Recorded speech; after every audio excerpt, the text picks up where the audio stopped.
পৌর প্রতিনিধি মমতা মণ্ডল ও প্রাক্তন পৌর প্রতিনিধি আজিজুল হোসেন মণ্ডলের ঐকান্তিক উদ্যোগে বিধাননগর 12 নম্বর ওয়ার্ডের আটঘরা বিশ্বাসপাড়ায় পবিত্র শবে বরাতের শুভ দিনে একটি নতুন গভীর নলকূপের শুভ উদ্বোধন অনুষ্ঠিত হয়।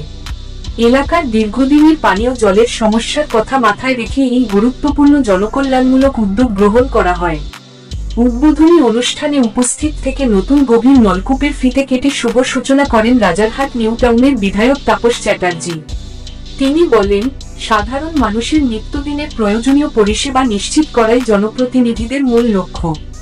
এই গভীর নলকূপ চালু হওয়ার ফলে আটঘরা বিশ্বাসপাড়ার বহু পরিবার বিশুদ্ধ পানীয় জলের সুবিধা পাবেন বলে তিনি আশাবাদ ব্যক্ত করেন।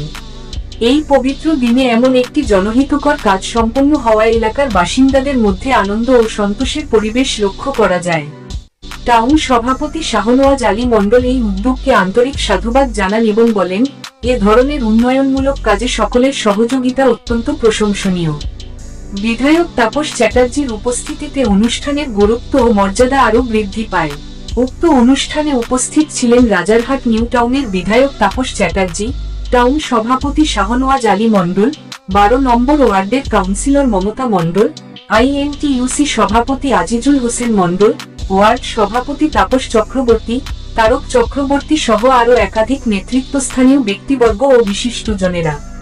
চলুন দেখে নেব সেই দৃশ্য। দেখতে থাকুন বেঙ্গল নিউজ টিভি।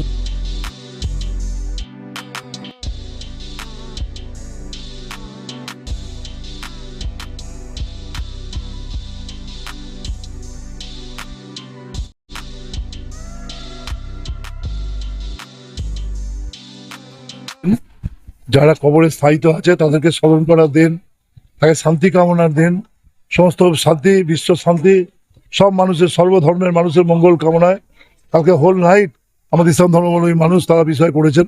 আমিও তাদের সঙ্গে খানিকটা সামিল হয়েছি। রাত্রির অবধি সারা রাজারহাট নিউ টাউন বিশ্ব এলাকা তা সবাই মিলে করেছি। আজকে শবে বরাতের যে চলছে এখানে দাঁড়িয়ে আমাদের কাউন্সিলর মমতা মণ্ডল, আমাদের আজিজুল হোসেন মণ্ডল, তারা একটা সুন্দর উদ্যোগ নিয়ে আজকে বিশ্বাসপাড়া, পুরনো পাড়া, সেখানে পানীয় জল যেখানে ছিল না পানীয় জলটা ব্যবস্থা করলেন। এবং আমাদের এর সঙ্গে সঙ্গে আমরা নতুন ভাবে আমাদের এখানকার মিষ্টি জলও স্যাংশন হয়েছে, তারও পাইপলাইনের কাজ প্রস্তুতি চলছে 100 কোটি টাকা।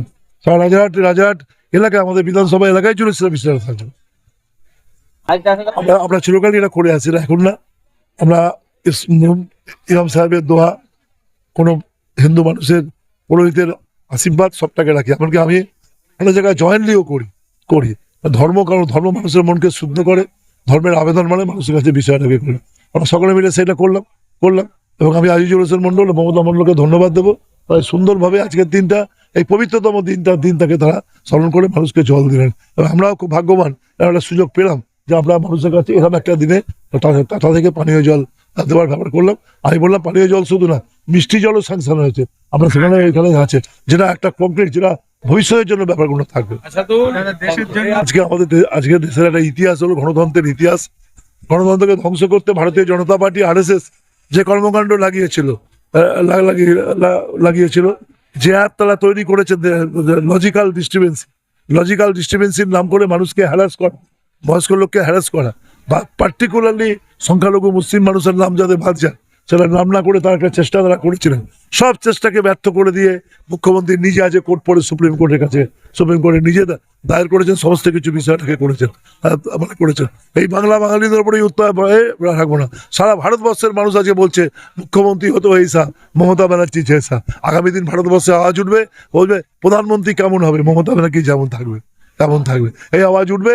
একজন বাঘিনী আমাদের আজকে বাংলার ব্যাপারটাকে নিয়ে গেছেন। বাংলা স্বাধীনতা সংগ্রামে গুরুত্বপূর্ণ ভূমিকা পালন করেছে। বাংলায় SIR এর ক্ষেত্রে, চক্রান্তের ক্ষেত্রে ভারতীয় জনতা পার্টিকে তা সংগঠন না করে SIR দিয়ে রাজ্যে বলতে হবে। আমাদের চ্যালেঞ্জ শুধু জেতা না, আমাদের চ্যালেঞ্জ বিজেপিকে কমানো। আমরা গতবারের থেকে বিজেপিকে কমিয়ে আসন দিয়ে পশ্চিমবঙ্গের মানুষ সারা ভারতবর্ষের মানুষকে যাবে। এটা বিহারে না, এটা উত্তরপ্রদেশ না, এটা বাংলা। ধন্যবাদ। আচ্ছা, অপর নাম জীবন। খুব ভালো লাগছে যে কালোদা কথা দিয়েছিলেন, মমতা কথা দিয়েছিলেন এই বিশ্বাস পাড়ার মানুষদের। আমি জানি এখানকার মানুষদের দীর্ঘদিনের একটা জলকষ্ট ছিল, কারণ আমি নিজেও মানে বিবাহ সূত্রে প্রায় এই অঞ্চলে ঠিক যেখানে কথা বলছি তার পিছনেই আমি প্রায় 12 বছর ধরে এখানে বসবাস করেছি। জলের কষ্ট এখানে ছিল।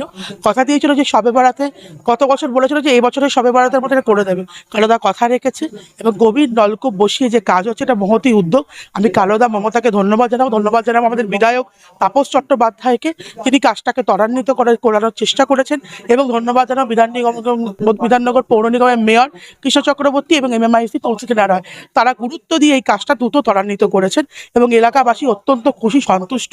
আমরা চাই এটা যে মানুষের পাশে থেকে সবসময় কাজ করতে, এবং কালোদা মমতা সারা বছরই মানুষের পাশে থেকে কাজ করে, সব রকমভাবে রাস্তাঘাট সমস্ত উন্নয়নে মানুষের পাশে থেকে তারা কাজ করে। কালোদা মমতাকে আমি আমার তরফ থেকে অনেক অনেক ধন্যবাদ জানাচ্ছি।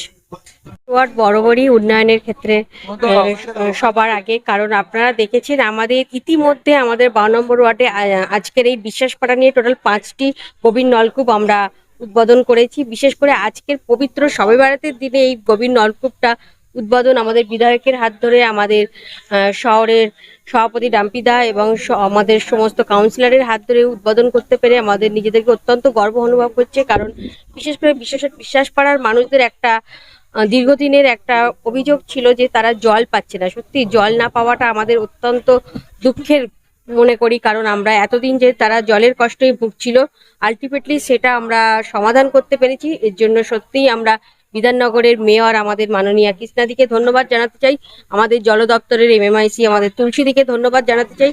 ওনাদের সহযোগিতা ছাড়া এটা সম্ভব হতো না। ওনারা যেভাবে আমাদের পাশে থেকে আমাদের এই ব্যবস্থাটা পাইয়ে দেওয়ার চেষ্টা করছেন, সত্যি আমরা কৃতজ্ঞ। ধন্যবাদ জানিয়ে আমাদের পাশে থাকার জন্য আরও একবার ধন্যবাদ জানাই। আর আমাদের 12 নম্বর ওয়ার্ড আপনারা দেখেছেন শুধুমাত্র এই গভীর নলকূপেই সীমাবদ্ধ নেই, বিভিন্ন রকম ওয়ার্ডের রাস্তা থেকে শুরু করে লাইট, ড্রেন, খেলার মাঠ, একের পর এক উন্নয়নমূলক সরকারি প্রকল্পের কাজ আমাদের ওয়ার্ডে চলছে এবং আগামী দিনেও চলবে। ধন্যবাদ। দেখতে থাকুন, সঙ্গে থাকুন বেঙ্গল নিউজ টিভি।